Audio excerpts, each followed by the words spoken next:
चट्टान के बारे में शुरू करते हैं, तो उससे पहले हमारा चैनल ज़रूर लाइक करें, शेयर करें, कमेंट करें और सब्सक्राइब करें।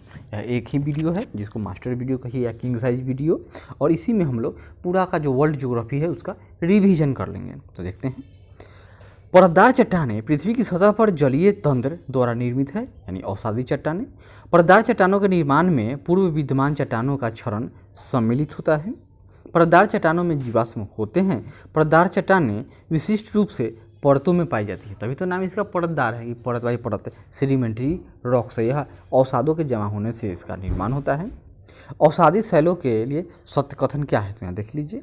ये शैलें स्तरों में निक्षेपित है, यानी परत दर परत इस पर जमा होता जाएगा अवसाद, और समय के साथ यह नीचे दबता चला जाएगा और क्या होगा, तो वह अवसादी चट्टानों का निर्माण होता है।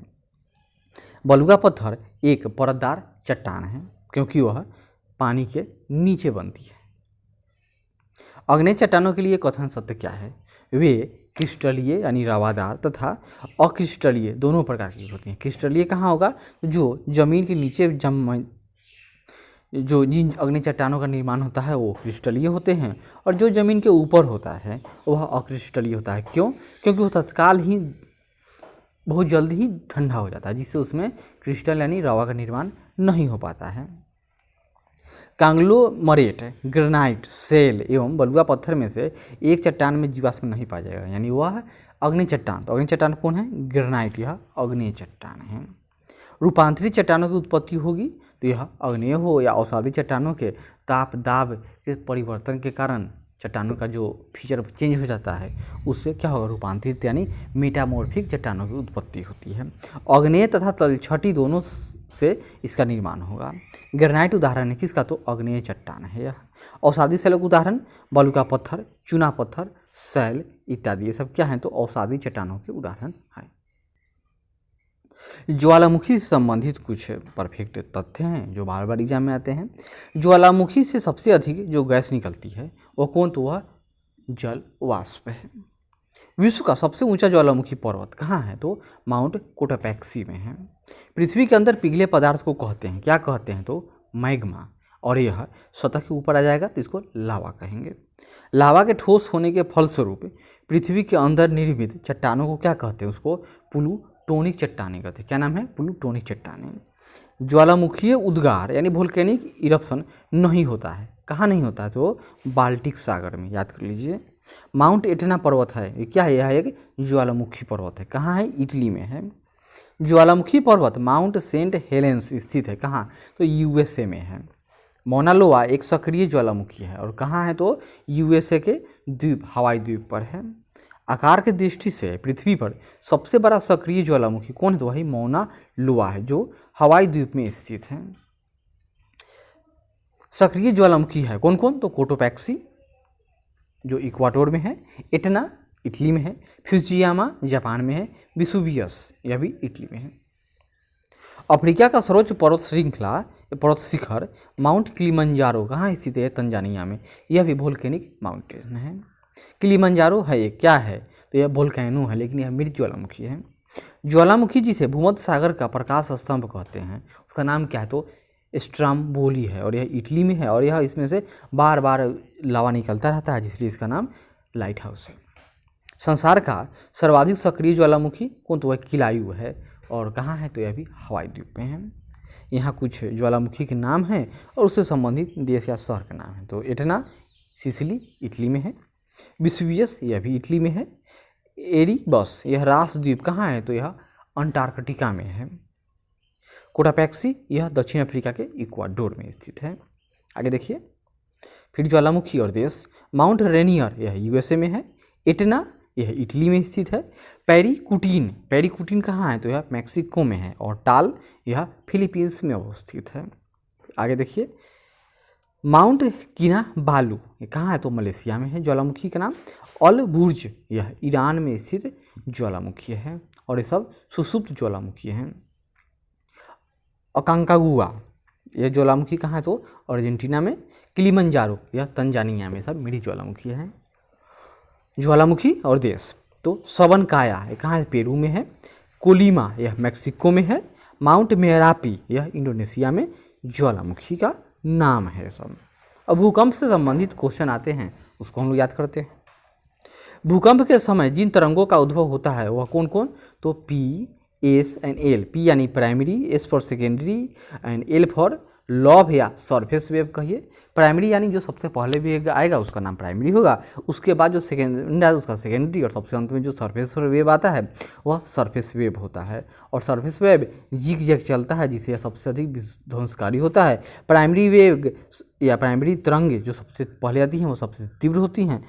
आगे देखिए, रिंग ऑफ फायर संबंध है कहाँ, तो यह भूकंप ज्वालामुखी से संबंधित है। कहाँ, तो यह प्रशांत महासागर में इस तरह का है। मतलब इसमें एक तरफ जापान, इंडोनेशिया के द्वीप समूह, फिलीपींस के द्वीप समूह, और फिर दूसरी तरफ अमेरिका, उत्तर अमेरिका, दक्षिण अमेरिका, और नीचे ऑस्ट्रेलिया, न्यूजीलैंड, सब के मिलाते हुए यह एक गोल माला की तरह बनाता है। इसमें 500 से अधिक ज्वालामुखी लगातार सक्रिय ज्वालामुखी हैं। सत्कथन है, भूकंप की तीव्रता को मर्केली स्केल पर नापा जाता है, और भूकंप का मैग्नीट्यूड भी मुक्त ऊर्जा की माप है। भूकंप के मैग्नीट्यूड भूकंपीय तरंगों के आयाम के सीधे मापनों पर आधारित होती है। और रिक्टर पैमाने का उपयोग क्या होगा, तो भूकंप की तीव्रता मापने के लिए होता है, और मर्केली स्केल वह कितना क्षति पहुंचा है उसको मापने के लिए। और सिस्मोमीटर क्या है, यह भूकंप मापता है। और पैमाना क्या है, तो रिक्टर स्केल पर मापा जाता है। सुनामी क्या है शब्द, यह जापानी भाषा से निकला हुआ एक शब्द जिसका मतलब होता है बहुत भयंकर, जो बंदरगाह को बर्बाद करने वाली लहरें, ये जो भूकंप से उत्पन्न होती है। जापान का वह शहर जिसने विध्वंसकारी सुनामी एवं नाभिकीय विकिरण का सामना किया है, तो फुकुशिमा। भारतीय उपमहाद्वीप का उत्तर पश्चिम प्रदेश भूकंप ग्रहणशील है, जिसका कारण क्या है, प्लेट टेक्टोनिक क्रिया। अब महाद्वीप से संबंधित कुछ क्वेश्चन आते हैं तो देख लेते हैं। वह महाद्वीप है जिसमें देशों की संख्या सर्वाधिक है, तो नाम अफ्रीका। देश कितने, 54 देश। क्षेत्रफल के अनुसार सबसे बड़ा महाद्वीप तो यह एशिया है। महाद्वीपों का क्षेत्रफल के अनुसार अवरोही क्रम यानी घटते क्रम, तो सबसे बड़ा एशिया 1 नंबर, उसके दूसरे नंबर पर अफ्रीका, तीसरे नंबर उत्तर अमेरिका, और उससे छोटा दक्षिण अमेरिका, 5वां नंबर अंटार्कटिका, छठा यूरोप, और सबसे छोटा महाद्वीप ऑस्ट्रेलिया है। विश्व के 2 सबसे छोटे महाद्वीप का नाम बताइए, तो एक है ऑस्ट्रेलिया सबसे छोटा, और उससे बड़ा तो यूरोप। महाद्वीप जिसमें प्रति व्यक्ति भूमि सबसे अधिक है, तो क्यों नहीं वहाँ चला जाए, तो वह कहा उस महाद्वीप का नाम क्या है, तो ऑस्ट्रेलिया। वह महाद्वीप जो संसार में सर्वाधिक मध्य ऊंचाई वाला है, तो दक्षिणी ध्रुव यानी अंटार्कटिका, यानी औसत ऊंचाई इसका सबसे अधिक है। यहाँ पर एक मैप दिया हुआ है और इसमें बताना है आपको 1 2 3 4 चिन्हित कीजिए कि यह कौन कौन सा क्षेत्र है। यहाँ तो आपको विकल्प भी नहीं मिलेगा। यह 1 नंबर जो है यह एंडीज पर्वत का क्षेत्र है। दूसरा नंबर यह ब्राज़ील है, तो इसको ब्राज़ीलियन हाईलैंड कहेंगे, या नीचे कुछ विकल्प में दिया होगा। और तीसरा और दूसरा कहाँ, चौथा कहाँ गया, चौथा है बीच अमेजन का क्षेत्र है। तो देखते हैं नीचे, तो सबसे 1 नंबर यह ब्राज़ीलियन एंडीज पर्वतमाला है, 2 नंबर ब्राज़ीलियन हाईलैंड है या ब्राज़ीलियन शिल्ड कहिए, और 3 नंबर तो यह गुयाना हाईलैंड है उच्च भूमि, और चौथा तो अमेजन बेसिन है। आगे बढ़ते हैं। एटलस पर्वत अवस्थित है, एटलस कहाँ है, तो यह उत्तर पश्चिमी अफ्रीका में अवस्थित है। वह महाद्वीप है जिसमें उसके संपूर्ण क्षेत्रफल में मैदानी भाग का प्रतिशत सर्वाधिक है, तो कौन सा महाद्वीप है, तो यूरोप। और विश्व की पर्वत श्रेणियों से संबंधित जो क्वेश्चन आते हैं वो देख लेते हैं। पर्वतों का सागर कहा जाता है किसको, तो ब्रिटिश कोलंबिया को। ब्रिटिश कोलंबिया कहाँ है, तो अमेरिका में है यानी यूएसए। विश्व की सबसे ऊंची चोटियाँ पाई जाती है कहाँ, तो नवीन मोरदार पर्वतों में। विश्व की सर्वाधिक लंबी पर्वत श्रृंखला है कौन, तो एंडीज। याद कीजिए, हिमालय नहीं, हिमालय ऊंचा है। एंडीज पर्वत श्रेणी जिस महाद्वीप में स्थित है उसका नाम क्या है, तो साउथ अमेरिका। दक्षिणी आल्प्स पर्वतमालाएं हैं, जहाँ जहाँ यूरोपियन गए वहाँ वहाँ पर आपको आल्प्स मिलेगा, तो साउथ आल्प्स या सदर्न आल्प्स तो यह न्यूजीलैंड में है। आल्प्स पर्वत श्रेणी का विस्तार कहाँ है, तो यूरोप वाली आल्प्स, तो France, Austria, Germany, Switzerland. Europe की एक पर्वत श्रृंखला है, तो इसमें कौन सी जो 4 विकल्प रहा होगा तो आल्प्स है। व्हाइट पर्वत पाए जाते हैं, तो व्हाइट कहाँ तो यूएसए यानी संयुक्त राज्य अमेरिका में पाए जाते हैं। भारत और म्यांमार के बीच सीमा निर्धारित करने वाला पर्वत है, उसका नाम क्या है तो बर्मीज अराकान योमा पर्वत, जो भारत और म्यांमार को अलग अलग कर देता है या बीच में है सीमा निर्धारित। हिमालय का विस्तार अराकान योमा जिस देश में विस्तृत है, यानी हिमालय का पूर्वी विस्तार कौन है तो अराकान योमा है या पूर्वांचल पहाड़ कहिए, या कहाँ है तो यह म्यांमार में है। ब्लैक फॉरेस्ट पर्वत स्थित है, कहाँ तो जर्मनी में है। और राइन नदी किसके किनारे अवस्थित है, राइन नदी के किनारे एक पर्वत है, उसका नाम तो ब्लैक फॉरेस्ट। क्वेश्चन इस तरह से भी आता है कि राइन नदी किस पर्वत से निकलती है तो ब्लैक फॉरेस्ट से निकलती है। ब्लैक फॉरेस्ट अवस्थित है, ब्लैक पर्वत, ब्लैक माउंटेन तो यह यूएसए में, पेनाइन यूरोप, अल्पेशियन अमेरिका और अरावली भारत, ये सब उदाहरण है किसका तो पुरानी पर्वत श्रृंखला का, प्राचीन पर्वत श्रृंखला है। ड्रकेंसबर्ग पर्वत है तो कहाँ तो दक्षिण अफ्रीका में। जब दक्षिण अफ्रीका में क्रिकेट मैच होता है तो हम लोग जो स्टेडियम के बगल में जो एक टेबल नुमा पहाड़ देखते हैं, जो ऊपर इस तरह से चौड़ा ऊंचा पहाड़ रहता है, वही उसका नाम, वही पर्वत की बात कर रहा है। क्या नाम है इसका तो ड्रकेंसबर्ग पर्वत। एटलस पर्वत स्थित है कहाँ तो अफ्रीका महाद्वीप में, किस किस देश में तो मोरक्को, अल्जीरिया और ट्यूनीशिया में। यहाँ पर कुछ सूची है पर्वत और उससे संबंधित देश। तो अलेघनी पर्वत कहाँ है तो यूएसए। कैटाब्रियन तो यह कैटालोनिया कहाँ है स्पेन में, तो यह स्पेन में। अल्बुर्ज यह ईरान में। मैकेंजी पर्वत कहाँ है तो कनाडा में है। फिर आगे देखिए, फिर पर्वत श्रृंखला और शिखर है और महाद्वीप तो कोसिस्को तो यह ऑस्ट्रेलिया में है। मैकिनले उत्तरी अमेरिका में आल्के अलास्का में स्थित है।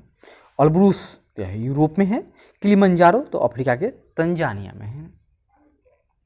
आल्प्स तो आल्प्स कहाँ मिलेगा आपको, यह एक आल्प्स यह वलित पर्वत है। वासजेस यह भ्रंशोस्त पर्वत है। विंद तो यह अवशिष्ट पर्वत का उदाहरण है।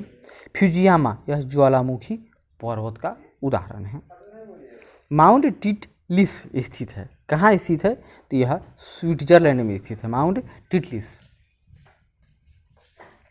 इटली में अवस्थित पर्वत है तो एपी9 कहाँ है तो इटली में है। फ्रांस तथा स्पेन के बीच सीमा बनाने वाले पर्वत का नाम तो फ्रांस और स्पेन के बीच माउंटेन तो पेरिनीज। गोलन हाइट्स स्थित है, यह बहुत ही विवाद में रहता है, तो यह पूर्व मध्य में यानी मिडिल ईस्ट में है, जिस पर कब्जा किसका है तो इराक का है, किसका तो सीरिया का है। पठार एवं घाटियों से संबंधित कुछ फैक्ट है। तिब्बत के पठार की समुद्र तल से औसत ऊंचाई तो 5 किलोमीटर है। और दक्षिण अमेरिका में खनिजों का भंडार कहा जाता है किसको तो पैटागोनिया के पठार को कहा जाता है। पठार पर स्थित नगर तो कौन है तो मैड्रिड विकल्प रहा हो। संसार की छत यानी रूफ ऑफ द वर्ल्ड किसको कहते हैं तो पामीर के पठार को।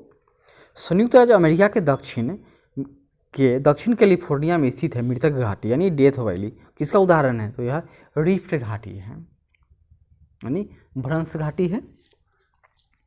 शैतान का गोल्फ कोर्स यानी डेविल्स गोल्फ कोर्स नाम से प्रसिद्ध है मृत्यु की घाटी यानी डेथ वैली, कहाँ स्थित है यह यूएसए में है।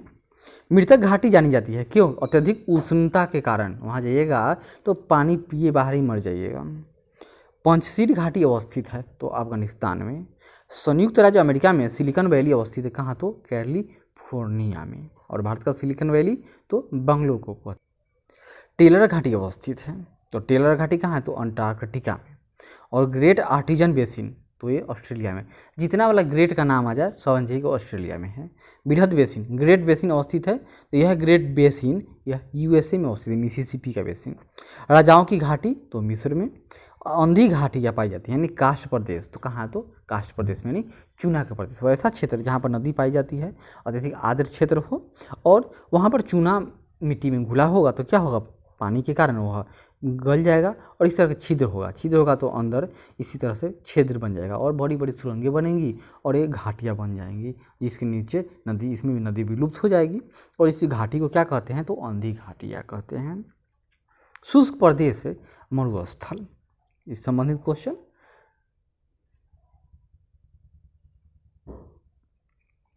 मरुस्थल शाश्वत ऊर्जा उत्पादन के प्रभावकारी स्रोत हो सकते हैं? हाँ, क्यों नहीं हो सकते हैं? क्योंकि वहाँ पर बादल की कमी पाई जाती है, अतः वहाँ पर हम लोग सौर ऊर्जा के लिए प्लेट लगा सकते हैं।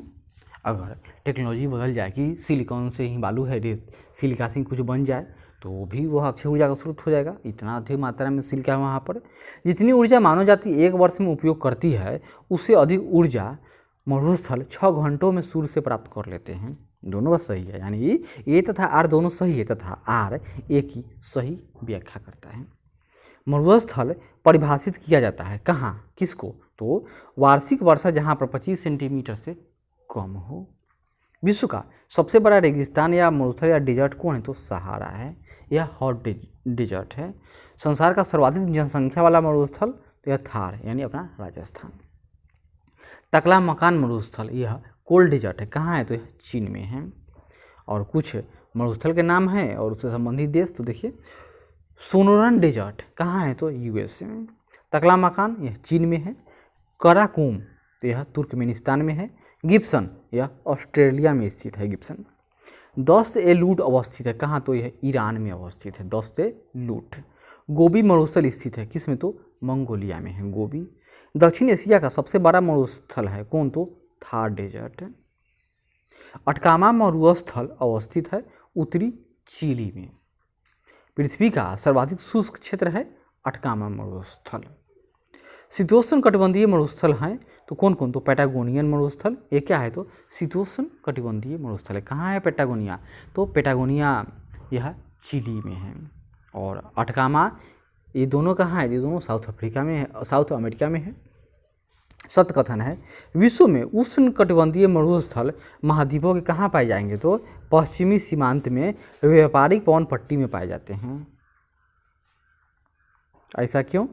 क्योंकि पृथ्वी, हम लोग जानते हैं कि पृथ्वी है, पृथ्वी पश्चिम से पूर्व की तरफ चक्कर लगाती है और व्यापारिक पवनें पूरब से पश्चिम की ओर चलती हैं।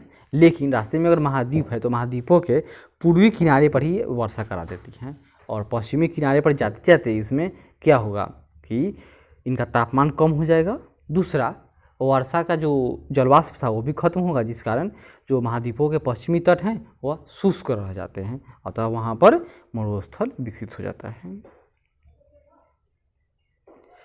कलाहारी मरुस्थल अवस्थित है तो दक्षिण अफ्रीका, नामीबिया एवं बोत्सवाना में। और दक्षिणी गोलार्ध में स्थित मरुस्थल है तो कौन है? तो कलाहारी, या अफ्रीका में है, अफ्रीकी। और यूरेशियाई मरुस्थलीय क्षेत्र के निर्माण का मुख्य कारण क्या हो सकता है? तो अफ्रीका और यूरेशियाई मरुस्थलीय क्षेत्र, तो जहाँ पर हाई प्रेशर होगा, जहाँ लो प्रेशर होगा वहाँ पर वर्षा होगी, हाई प्रेशर में तो वर्षा होती नहीं है। तो यह उपोष्ण यानी गर्म और हाई प्रेशर यानी उच्च दाब कोशिकाओं यानी हाई प्रेशर सेल्स में अवस्थित है, यानी 23.5 डिग्री नॉर्थ में स्थित है।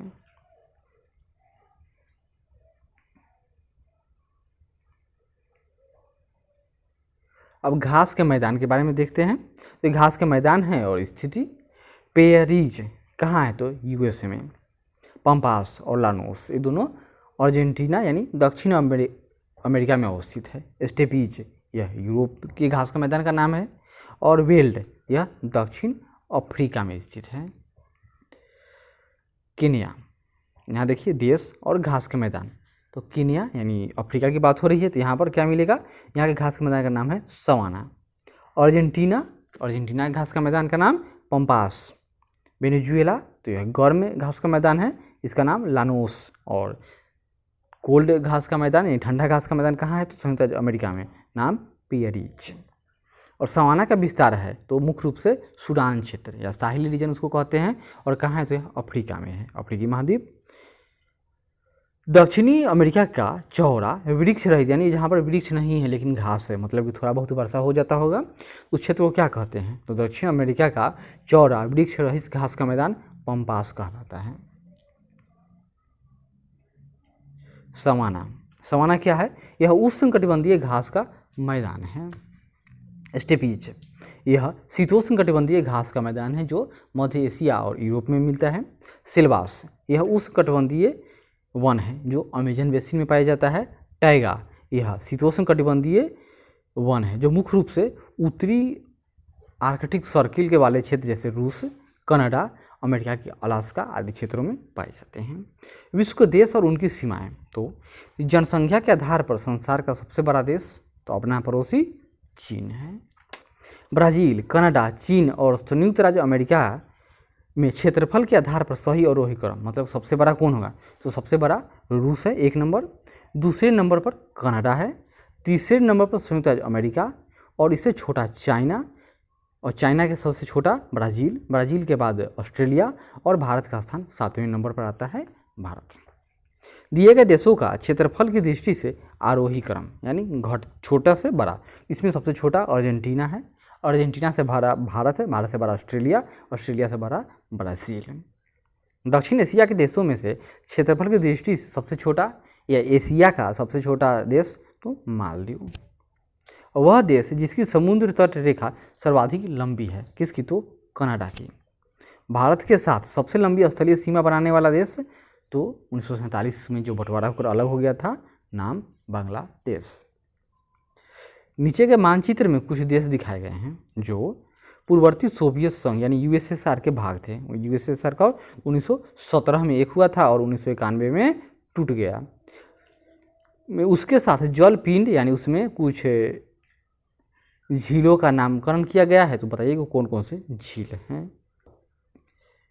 तो 1 नंबर सब यह कौन है, तो यह कैस्पियन सागर, बैकाल, आगे देखते हैं तो कजाकिस्तान बड़ा वाला, दूसरा तुर्कमेनिस्तान, तीसरा उज्बेकिस्तान, किर्गिस्तान, तजाकिस्तान।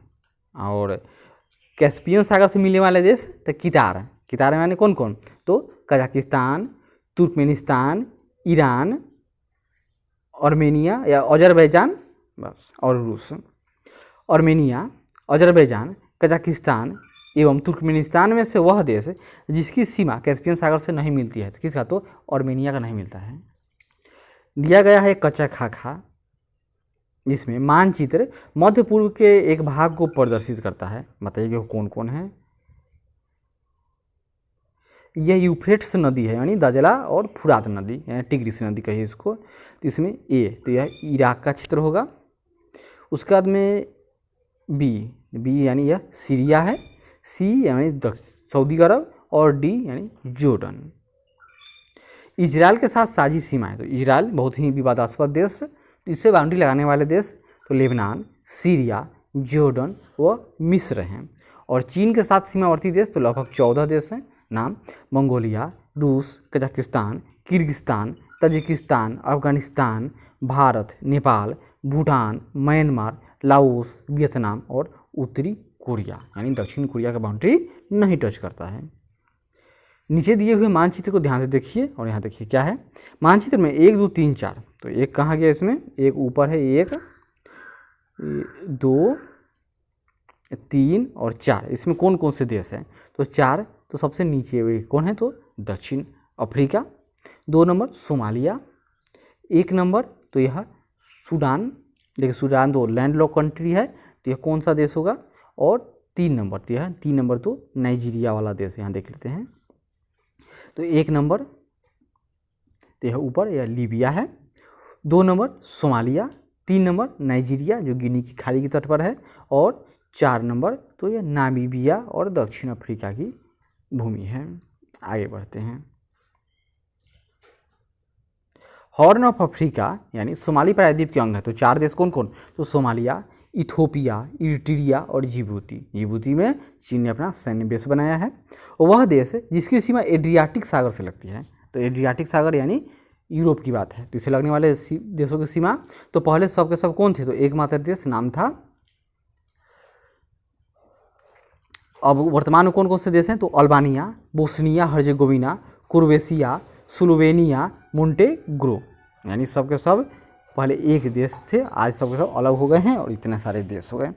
बाल्कन देश, तो बाल्कन देश में कौन कौन आता है, बाल्कन देश में Albania, Bosnia Herzegovina, Bulgaria, Greece, Croatia, Serbia, Slovenia, Romania आदि और भी सारे देश सब बाल्कन कंट्री है। सियरा लियोन अवस्थित है, कहाँ, तो पश्चिमी अफ्रीका में। पोलैंड, यूक्रेन, बेलारूस, लाटविया में से लिथुआनिया का सीमावर्ती देश कौन नहीं है? तो यूक्रेन की बाउंड्री लिथुआनिया से टच नहीं करती है। और इंग्लैंड, यूनाइटेड किंगडम के में कितने देश? यूनाइटेड किंगडम में 4 देश, उसमें से इंग्लैंड का हिस्सा तो अकेले 60% से अधिक है। ओशनिया के नाम से अभिहित देशों के भौगोलिक समूह में कितने देश आते हैं? तो 14। सबसे बड़ा ऑस्ट्रेलिया, फिर न्यूजीलैंड और बहुत सारे छोटे छोटे देश हैं। स्कैंडिनेवियन देश, जो कोई भी कहीं भी कभी कोई रिपोर्ट है, कोई इंडेक्स है, उसमें सब में ये लोग टॉप पर रहते हैं। दुनिया के सबसे विकसित देश है। इसमें कौन कौन से देश हैं? तो स्कैंडिनेवियन देशों में भौगोलिक आधार पर तो नॉर्वे, स्वीडन और उत्तरी फिनलैंड यानी 3 देश आते हैं। लेकिन ऐतिहासिक, सांस्कृतिक एवं भाषाई आधार पर स्वीडन, नॉर्वे और डेनमार्क को सम्मिलित किया जाता है। तजिकिस्तान, तुर्कमेनिस्तान, उज्बेकिस्तान एवं रूस में से एक की सीमा अफगानिस्तान के साथ नहीं टच करती। किसकी? तो रसिया की यानी रूस की। भारत और चीन के अतिरिक्त म्यांमार की सीमा किन देशों से सटती है? तो भारत के पूर्व में कौन है? तो म्यांमार है, यही म्यांमार है। तो एक वह बांग्लादेश से, भारत का कौन सा राज्य है जो बांग्लादेश और म्यांमार दोनों से बाउंड्री बनाता है? तो नाम है उसका मिजोरम। तो बांग्लादेश की बाउंड्री भी म्यांमार से टच करती है। फिर उसके पूर्व में एक लाओस लैंड लॉक कंट्री है, तो लाओस से बाउंड्री टच करेगी।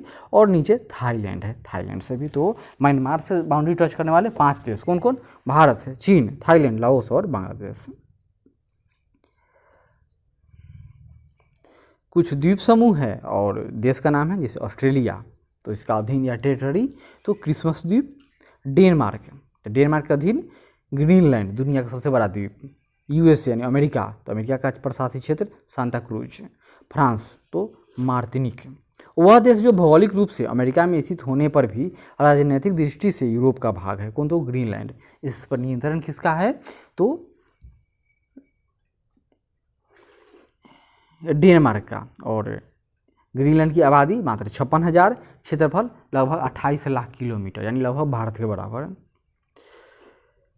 ऑलूसियन द्वीप स्वामित्व वाला देश कौन है? तो यूएसए यानी अमेरिका। बियर द्वीप है, इस पर नियंत्रण किसका है? तो नॉर्वे का है। ग्रीनलैंड यह किसके प्रशासित क्षेत्र में आता है? तो डेनमार्क। और फ्रेंच जोसेफ द्वीप है, इस पर नियंत्रण किसका है? तो रूस का है।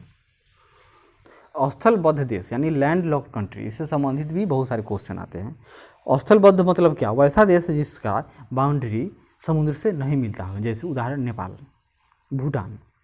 तो अफगानिस्तान, लाइबेरिया, लाओस और लग्जमबर्ग में से स्थलबद्ध देश नहीं है। कौन नहीं है? तो अफगानिस्तान हम लोग जानते हैं, पाकिस्तान, ईरान, तुर्कमेनिस्तान और कजाकिस्तान के बीच, उज्बेकिस्तान के बीच बसा हुआ देश है।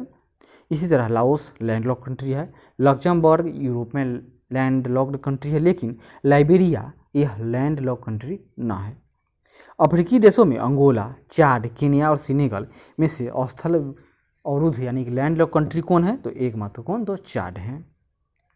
और यह विषुवत रेखा पर अवस्थित देश कहा जाता है। दक्षिण पूर्व एशियाई देशों जैसे कंबोडिया, लाओस, मलेशिया तथा थाईलैंड में से स्थल अवरुद्ध देश कौन है? तो एकमात्र लाओस। बोलिविया है, तो बोलिविया यह दक्षिण अमेरिका में लैंडलॉक कंट्री है। तो एक बोलिविया है और दूसरा का नाम आता है पेरू। यहाँ पर एक सूची है जिसमें एक रेखा का नाम है और उससे संबंधित देश है। तो रेड क्लिफ रेखा, इन्होंने भारत और पाकिस्तान को बांट दिया। तो भारत पाकिस्तान के मध्य रेखा रेड क्लिफ। मैग्नीनॉट रेखा यह फ्रांस और जर्मनी को अलग करती है। डुरंड रेखा यह अफगानिस्तान और भारत के मध्य रेखा, लेकिन वर्तमान में यह अफगानिस्तान और पाकिस्तान के मध्य रेखा है। हेडेनबर्ग रेखा यह बेल्जियम और जर्मनी के मध्य रेखा है। वह महाद्वीप जिसमें कोई स्थल अवरुद्ध देश नहीं है, तो उस महाद्वीप का नाम है उत्तरी अमेरिका। और ऑस्ट्रेलिया में भी कोई स्थल अवरुद्ध देश नहीं है। स्थलवादी देश हैं कौन कौन? तो हंगरी, अफगानिस्तान, स्विट्जरलैंड और भी बहुत सारे देश हैं। दक्षिण सूडान के लिए सही कथन क्या है? तो दक्षिण सूडान यह एक स्थल अवरुद्ध देश है और इसकी मुख्य नदी यानी व्हाइट नील इस देश के बीचों बीच से होकर गुजरती है।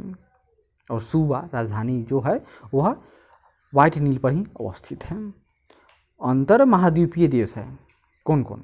तो जॉर्जिया और टर्की, मतलब जॉर्जिया और टर्की लोग एशिया में भी इसके कुछ भाग है और कुछ भाग यूरोप में भी है। अजरबैजान नहीं है, तो यह लैंड लॉक कंट्री नहीं है। कुछ देशों के पुराने नाम हैं उसका नया नाम, तो सियाम यानी हाथियों का देश, आज का नाम थाईलैंड। फॉर्मोसा पहले नाम था इसका, आज का नाम ताइवान। मेसोपोटामिया वर्तमान नाम इराक। बर्मा आज का म्यांमार।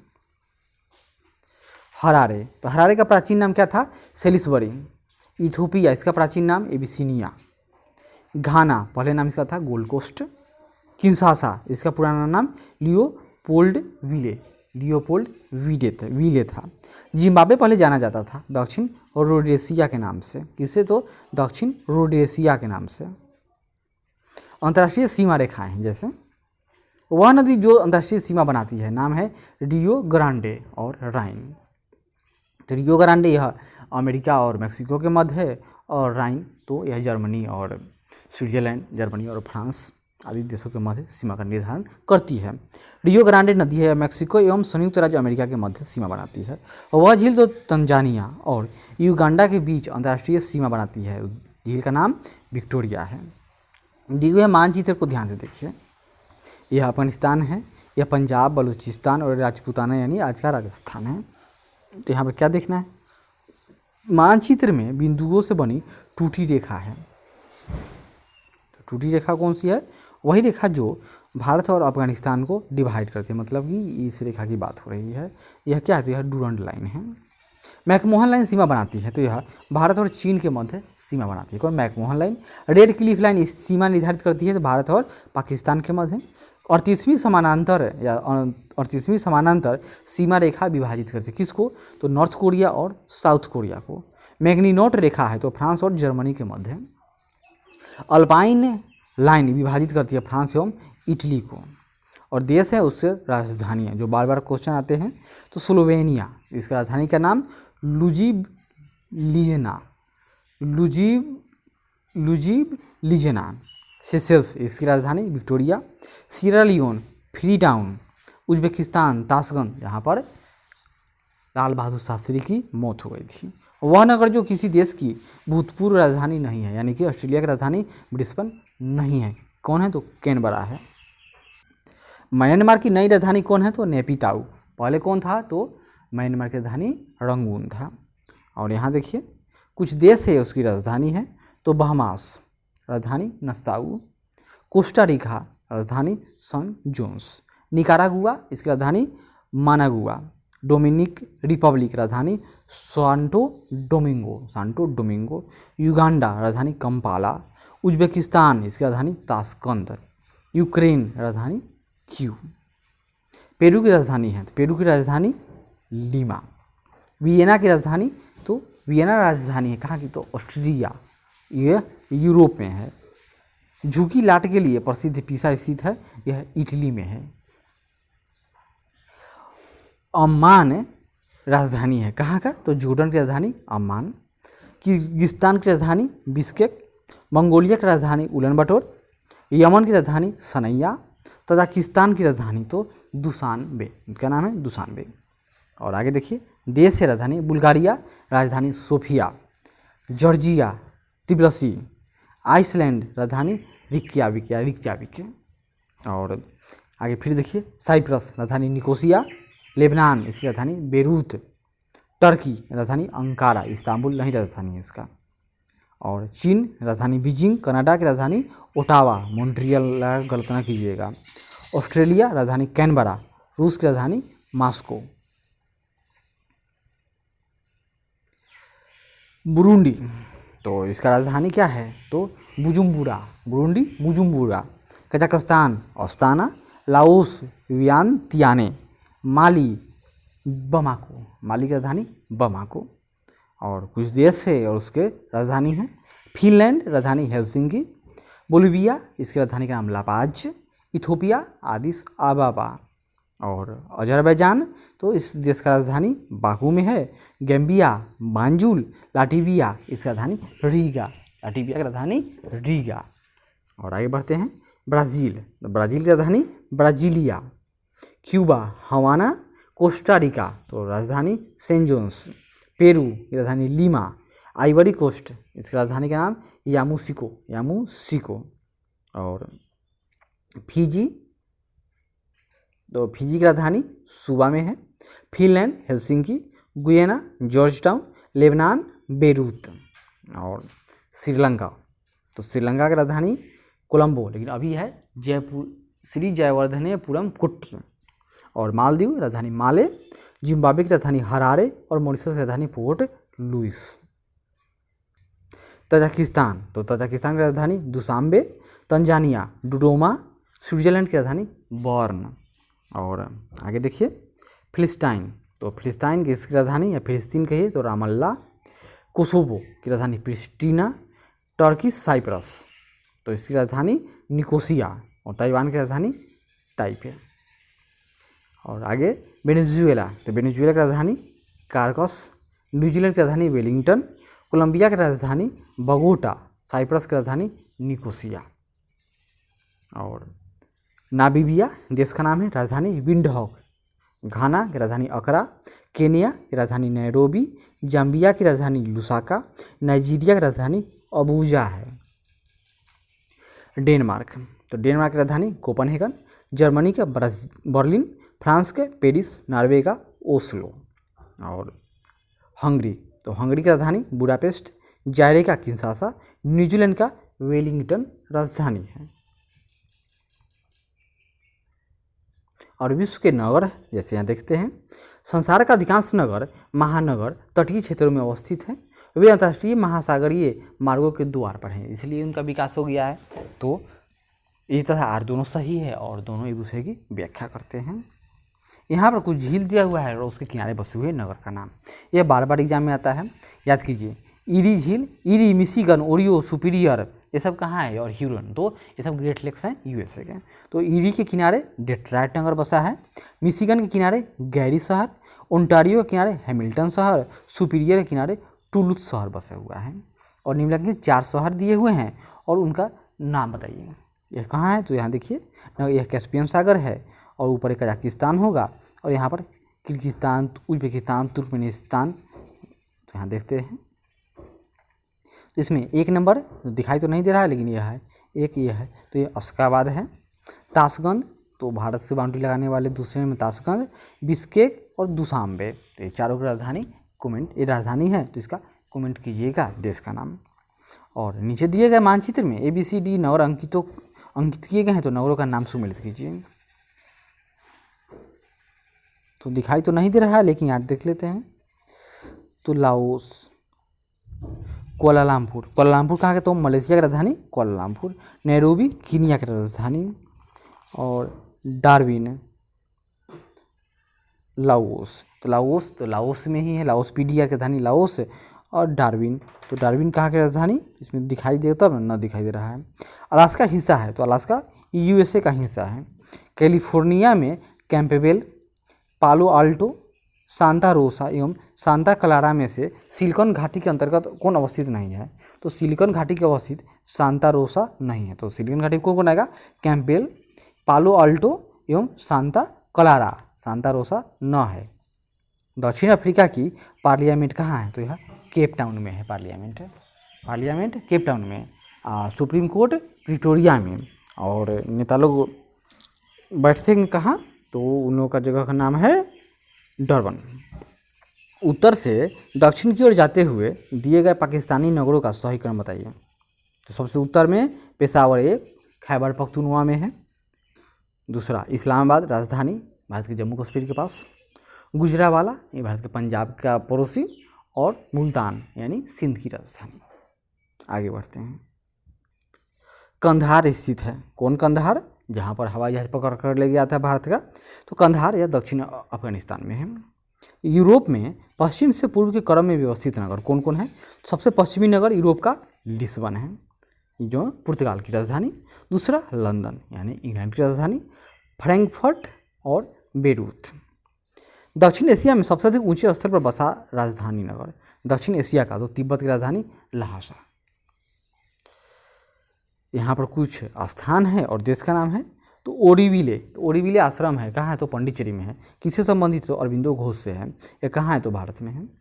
बैकानूर, पहले जब रूस एक था, तो रूस का जो अंतरिक्ष स्टेशन था, जहाँ से अंतरिक्ष यान छोड़ा जाता था, कहाँ, तो बैकानूर। ये कहाँ है, तो कजाकिस्तान में है। बांगडुंग, बांगडुंग में पहला नाम सम्मेलन हुआ था, ये कहाँ है तो इंडोनेशिया में है। और बट्टिकलोआ यह श्रीलंका में है।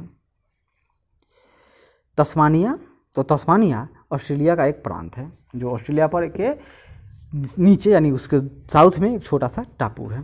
सिसिली यह द्वीप है, यह इटली का एक स्वायत्त प्रदेश है। न्यू फाउंडलैंड यह कनाडा के पूर्व में भाग है, जहाँ पर बहुत अत्यधिक मात्रा में मछली पकड़ा जाता है। डरबन यह हीरे के खान के लिए प्रसिद्ध है और दक्षिण अफ्रीका में है। निकोसिया तो साइप्रस की राजधानी है।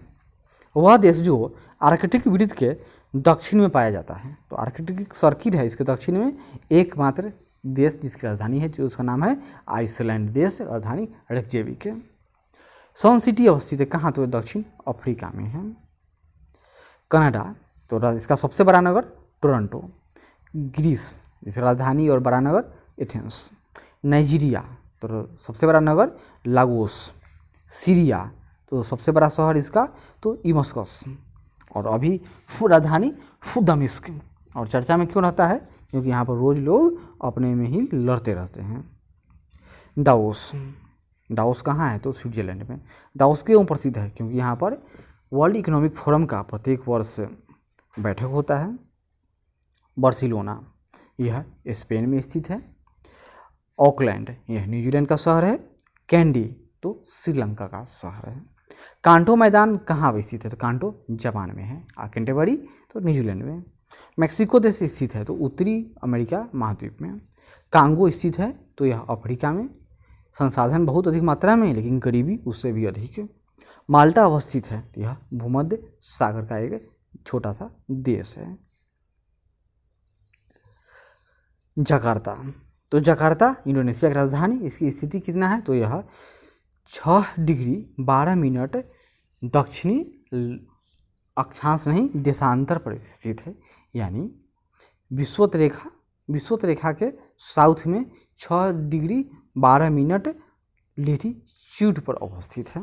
सिंगापुर यह विषुवत रेखा के सबसे नज़दीक यानी 1 डिग्री 13 मिनट उत्तरी अक्षांश पर अवस्थित है। दूसरा बैंकॉक यह 13 डिग्री 45 मिनट यह भी उत्तरी अक्षांश में है। और हनोई 21 डिग्री 2 मिनट उत्तरी अक्षांश में है। तो दक्षिण में कौन हुआ, एकमात्र जकार्ता। सबसे नज़दीक विषुवत रेखा के नज़दीक तो सिंगापुर। और भौगोलिक उपनाम है, जैसे मध्य रात्रि का सूर्य कहाँ दिखाई देता है तो उत्तरी ध्रुव पर। पक्षियों का महाद्वीप नाम दक्षिण अमेरिका। नियाग्रा प्रपात कहाँ है तो न्यूयॉर्क राज्य में। हजारों झीलों की भूमि फिनलैंड। एफिल टावर पेरिस में है। विश्व का छत तो किसको कहते हैं तो पामीर को। अंध महाद्वीप अफ्रीका में स्थित है। मोतियों का द्वीप, अंध महाद्वीप क्यों कहा गया, क्योंकि यह गरीब है, यहाँ पर न बिजली है न ही प्रकाश का कोई व्यवस्था है। अगर रात में जब सैटेलाइट से देखा जाता है तो पूरा अफ्रीका अंधेरा दिखाई देता है। मोतियों का द्वीप या फारस की खाड़ी का मोती नाम है बहरीन। धूम्रनगर बहुत प्रदूषित नगर, नाम क्या है इसका शिकागो, अमेरिका का पश्चिमी सबसे बड़ा शहर। पूर्वी समुद्र की स्वामिनी श्रीलंका को कहते हैं। दक्षिण अमेरिका का वह नगर जो अपनी चौड़ी सड़कों के कारण अमेरिका का पेरिस कहा जाता है तो ब्यूनस आयर्स ये अर्जेंटीना की राजधानी है। संयुक्त राज्य अमेरिका का वह राज्य जिसको ब्लू ग्रास स्टेट के नाम से जाना जाता है नाम है केंटुकी। क्या नाम है, केंटुकी। टर्की का वह नगर जो पश्चिम का द्वार है, यानी यहाँ से होकर आप एशिया से डायरेक्ट यूरोप जा सकते हो, तो नाम है इस्तांबुल। वह देश जिसको श्वेत हाथी की भूमि कहते हैं, पहले नाम था इसका सियाम, अभी वर्तमान नाम थाईलैंड। सूर्योदय का देश जापान को कहते हैं। झीलों की वाटिका फिनलैंड को। और शहरों का शहर तो वेनिस। स्वर्ण द्वार का नगर तो सैन फ्रांसिस्को को। पूर्व का मैनचेस्टर ओसाका यानी जापान को कहते हैं। पर्ल ऑफ साइबेरिया तो बंगाल झील का नाम है। प्रातःकालीन शांत स्थल तो यह दक्षिण कोरिया को कहा जाता है, उत्तर कोरिया को नहीं। जलमंडल तो सबसे गहरा सागर तो दक्षिण चीन सागर की बात हो रही है, साउथ चाइना सी। पृथ्वी की सतह का वह भाग जो पानी से ढका है लगभग कितना, तो पृथ्वी पर पानी कितना है, लगभग 2/3 यानी 66% से अधिक। लगभग 71% क्षेत्र पर पानी है और मात्र 29% क्षेत्र पर ही जमीन है। उस जमीन पर पहाड़ पठार नदियाँ सब इसी पर उपस्थित हैं। समुद्र तल पर पृथ्वी के केंद्र के सबसे निकट स्थान कौन है, तो समुद्र तल पर पृथ्वी के केंद्र से सबसे निकट स्थान तो उत्तरी ध्रुव। क्यों? क्योंकि दक्षिणी ध्रुव पर वहाँ पर मैदान यानी कि वहाँ पर स्थल नहीं है, वहाँ पर पानी है। डेटम रेखा है, तो डेटम रेखा समुद्र तल की क्षैतिज रेखा जिससे ऊंचाई तथा गहराई की माप होती है, उसको क्या कहते हैं? डेटम रेखा, यानी समुद्र तल की बात हो रही है। हमारे जलमंडल का सबसे बड़ा भाग प्रशांत महासागर, उत्तरी एवं दक्षिणी अटलांटिक महासागरीय द्रोणियों के मध्य से गुजरता हुआ हिंद महासागरीय द्रोणी और फिर ऑस्ट्रेलिया तथा अंटार्कटिका के बीच से दक्षिणी प्रशांत महासागरीय द्रोणी में प्रवेश करने वाला कटक, उसका नाम क्या है? तो मध्य महासागरीय कटक। यह लगभग 75,000 किलोमीटर लंबा है, दुनिया का सबसे बड़ा पर्वत। 90 ईस्ट रीज कहाँ स्थित है? तो वह हिंद महासागर में है। 90 ईस्ट रीज मतलब क्या है? 90 डिग्री पूर्वी दिशांतर के साथ साथ फैला हुआ है। भूमि में गुरुत्वाकर्षण जल रहता है, तो 1/3 एटमॉस्फियर से कम तनाव पर। पृथ्वी ग्रह पर उपयोग के लिए उपलब्ध अलावन जल यानी मीठा पानी कुल प्राप्त जल का कितना है? तो मात्र 1% से भी कम है, जिसका हम लोग उपयोग कर सकते हैं। हमारे उपग्रह में मृदु जल की सर्वाधिक मात्रा है कहाँ है? तो महाद्वीप एवं पर्वतीय हिम नदियों यानी अस्थायी हिम यानी पर्वतों के चोटियों पर। पृथ्वी ग्रह पर अधिकांश अलावन जल बर्फ छत्रक और हिम नदी के रूप में रहता है। शेष अलावन जल कहाँ है? तो ग्राउंड वाटर यानी भूमिगत जल में है। महासागरीय नितल का सबसे विस्तृत भाग तो उसका मैदान यानी गहरे सागरीय मैदान होता है। विश्व के प्रमुख समुद्र से संबंधित कुछ देख लेते हैं। टर्की स्थित है, तो तुर्की की बात है, यह काला सागर और भूमध्य सागर के मध्य में स्थित है। सागरों का पश्चिम से पूर्व सही क्रम है, सबसे पश्चिम में भूमध्य सागर, इससे पूरब काला सागर, फिर कैस्पियन सागर और सबसे पूरब तो अरब सागर।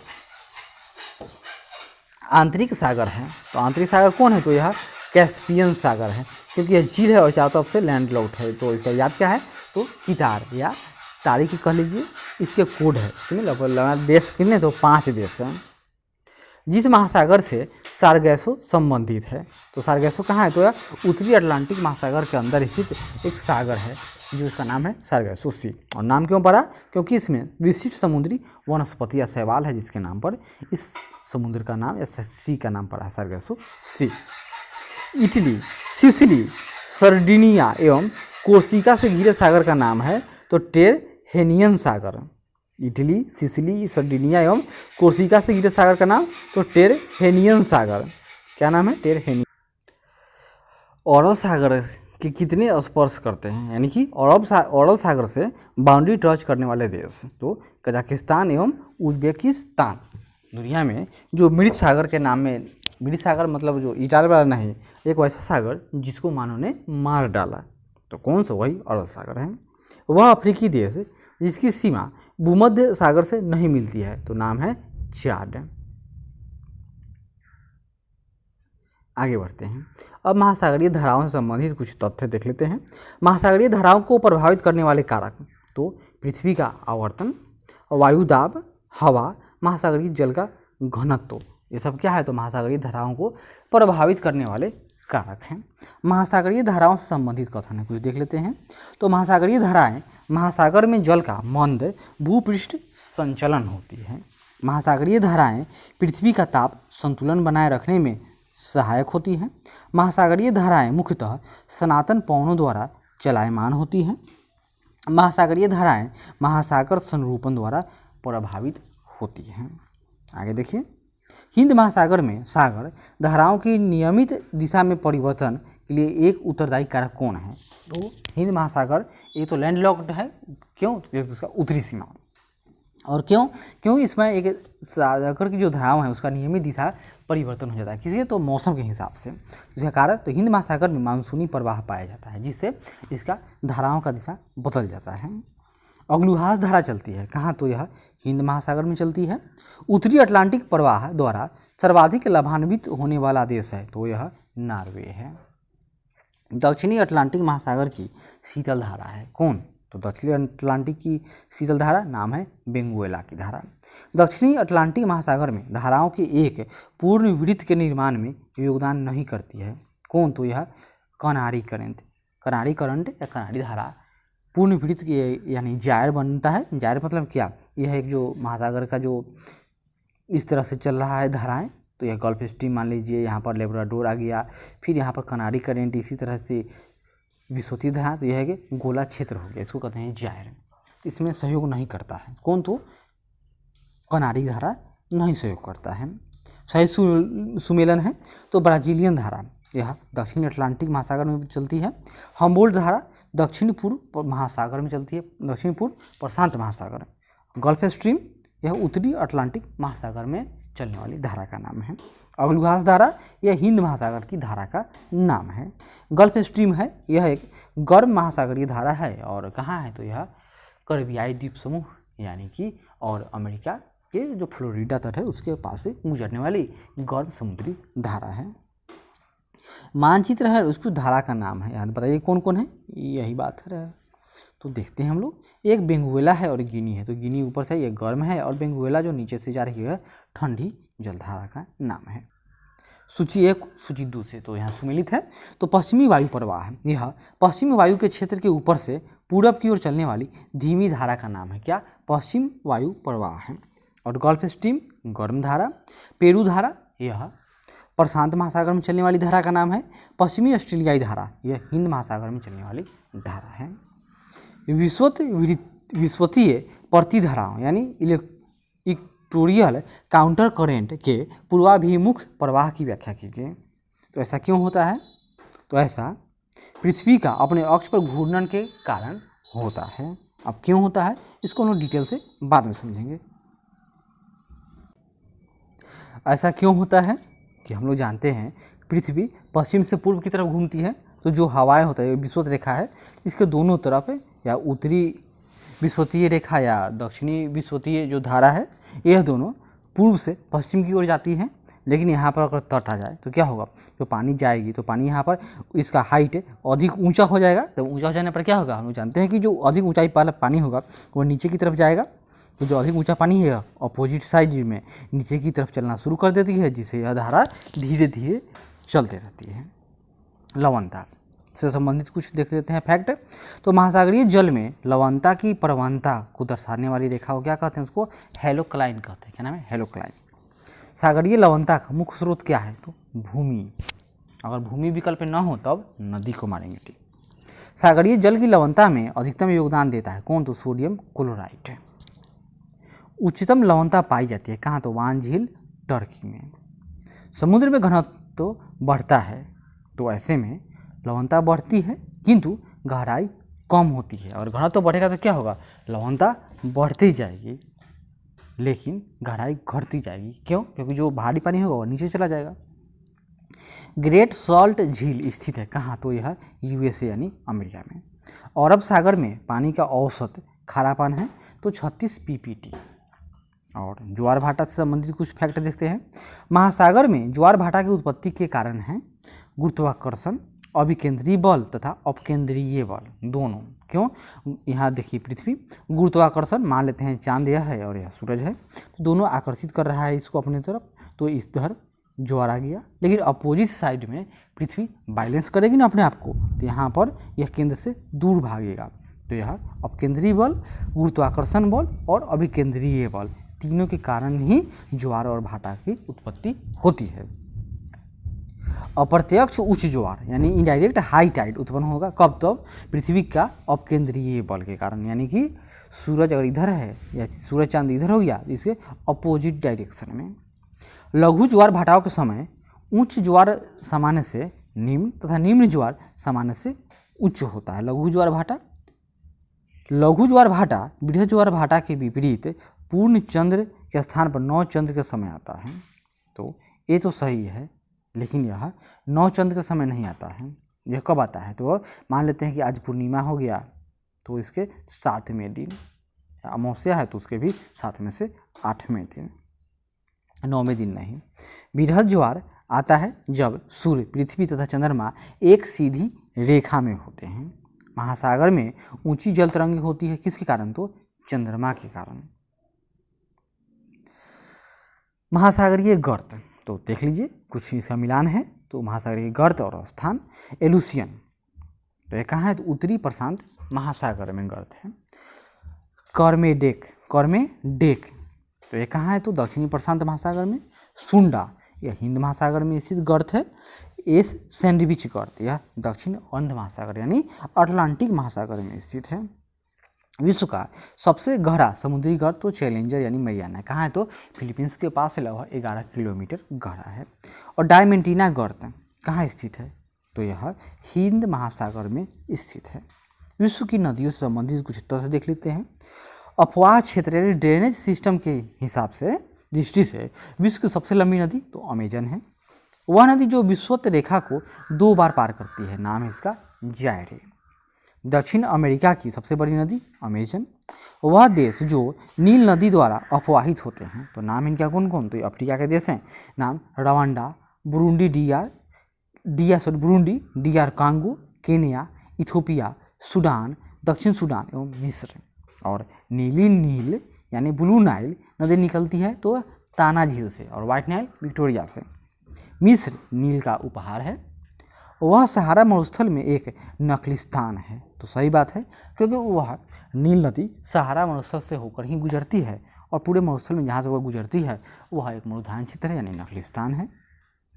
नीचे दिए हुए मानचित्र यह बर्मा के मानचित्र है और इसमें एक नदी का पिक्चर दिया हुआ है, यह नदी है। बताइए इस नदी का नाम, तो यह साल्विन है। क्यों? क्योंकि इरावदी नदी इसके बीचों बीच होकर बहती है।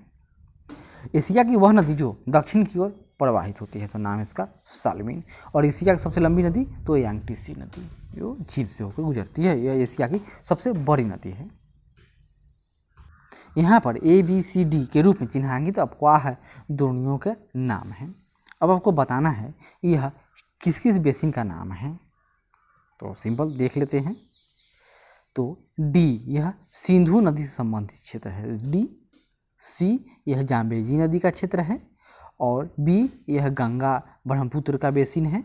और A यह पराना नदी यानी दक्षिण अमेरिका का नदी बेसिन है, तो याद कर लीजिए। अब इस तरह के क्वेश्चन नहीं आते हैं, पहले आते थे। दिए गए मानचित्र में अंकित ABCD नदियों के नाम हैं, बताइए कि कौन कौन नदी है। तो A कहाँ गया, यह अलास्का की नदी है। यह B यह कनाडा की नदी है। और C अमेरिका की नदी है। और D यह वेनेजुएला की नदी का नाम है। तो ये अलास्का से होकर कौन नदी बहती है तो यूकॉन नदी। कनाडा की नदी मैकेंजी। और C मतलब यह सेंट लॉरेंस नदी है। और D ओरिनिको नदी कहाँ से तो वेनेजुएला से होकर गुजरती है। सर और आमू नदियाँ गिरती है कहाँ तो यह ओरल सागर में। काला सागर में गिरने वाली नदियाँ हैं, काला सागर में तो नीपर और डेन्यूब। वोल्गा नदी गिरती है कहाँ तो कैस्पियन सागर में। कुछ नदियों का नाम है और उसके प्रवाहित क्षेत्र हैं, तो लीना यानी रूस। और यह नदी अपना जल कहाँ गिराएगी तो लीना रूस वाली यह आर्कटिक महासागर में अपना जल गिराती है, आर्कटिक सागर में। आमूर यह रूस और चीन से होकर गुजरती है और यह अपना पानी कहाँ गिराएगी तो प्रशांत महासागर के तारी की खाड़ी में। और टिग्रिस यानी जो तुर्की, सीरिया और इराक से होकर गुजरती है।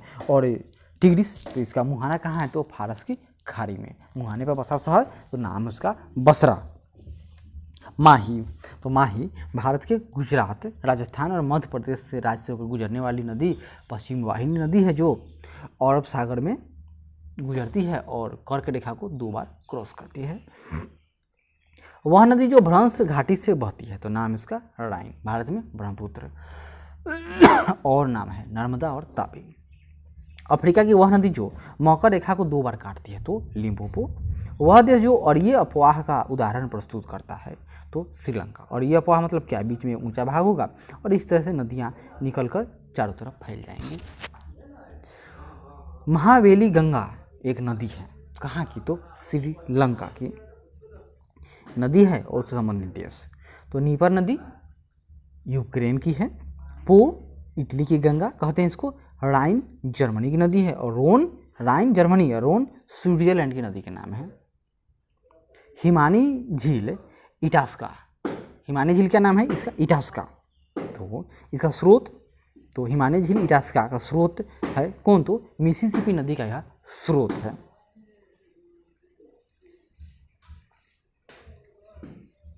अब नदियों के किनारे स्थित नगर जैसे देख लेते हैं। नदी है और ये नगर। तो नील नदी के किनारे खार्तूम नगर है। हडसन नदी के किनारे न्यूयॉर्क शहर, स्प्री नदी के किनारे बर्लिन, सीन नदी के किनारे पेरिस और पोटोमैक नदी के किनारे वाशिंगटन डीसी बसा हुआ है और मेंजेनरेस नदी के किनारे मैड्रिड महानगर स्थित है। रावी नदी के किनारे लाहौर यानी पाकिस्तान का शहर है। टाइबर नदी के किनारे रोम यानी रोम जो टाइबर नदी के किनारे बसा हुआ है। लंदन यह टेम्स नदी के किनारे स्थित है। वियना ऑस्ट्रिया की राजधानी यह डेन्यूब नदी के किनारे है। काहिरा यह नील नदी के किनारे स्थित है। वियना यह डेन्यूब नदी के किनारे स्थित है। पर्थ यह ऑस्ट्रेलिया का शहर है, यह स्वान नदी के किनारे है। और बुडापेस्ट हंगरी का राजधानी और यह डेन्यूब नदी के किनारे है। हैम्बर्ग यह एल्ब नदी के किनारे है।